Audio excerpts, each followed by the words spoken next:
Hello guys, welcome back to tiny mini meals. இந்த வீடியோவில் வந்து மினியேச்சரில் ரோட் சைட் ஃப்ரைட் ரைஸ் தான் வந்து பார்க்க போகிறோம். ஒரு கடாயில் நல்லா எண்ணெய் காஞ்ச உடனே குட்டி கட் பண்ணி வச்சுருந்தா பீன்ஸ், கேரட், வெங்காயம் போட்டு நல்லா வதக்கிக்கோங்க.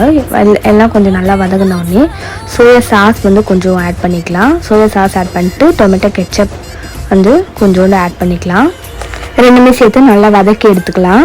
நல்லா வதங்கின உடனே ஆல்ரெடி பாயில் பண்ணி வச்சுருந்த பாஸ்மதி ரைஸை வந்து நல்லா வந்து ஆட் பண்ணிக்கோங்க. ஆட் பண்ணிவிட்டு கொஞ்சோண்டு சால்ட்டு, அப்புறம் வந்து பெப்பர், அதுக்கப்புறம் பார்த்திங்கன்னா வந்து சில்லி பவுட்ரு கொஞ்சம் ஆட் பண்ணி நல்லா மிக்ஸ் பண்ணி விட்டுக்கலாம். நல்லா மிக்ஸ் பண்ணதுக்கப்புறம் வெங்காயத்தாள் வந்து கொஞ்சோண்டு குட்டியாக வந்து மேலே வந்து தூவி எல்லாம் சேர்த்து நல்லா கலந்துட்டுக்கலாம். சூப்பரான ரோட் சைட் ஃப்ரைட் ரைஸ் வந்து மினியேச்சரில் ரெடி ஆகிடுச்சு. இந்த வீடியோ உங்களுக்கு பிடிச்சிருந்தா மறக்காமல் வந்து சப்ஸ்கிரைப் பண்ணிக்கோங்க. இந்த மாதிரி நெக்ஸ்ட்டு மினியேச்சரில் வேறு என்ன ரெசிபி ட்ரை பண்ணலான்னு சொல்லிட்டு மறக்காமல் கமெண்ட் பண்ணுங்கள். நெக்ஸ்ட் வீடியோவில் அதை ட்ரை பண்ணி நான்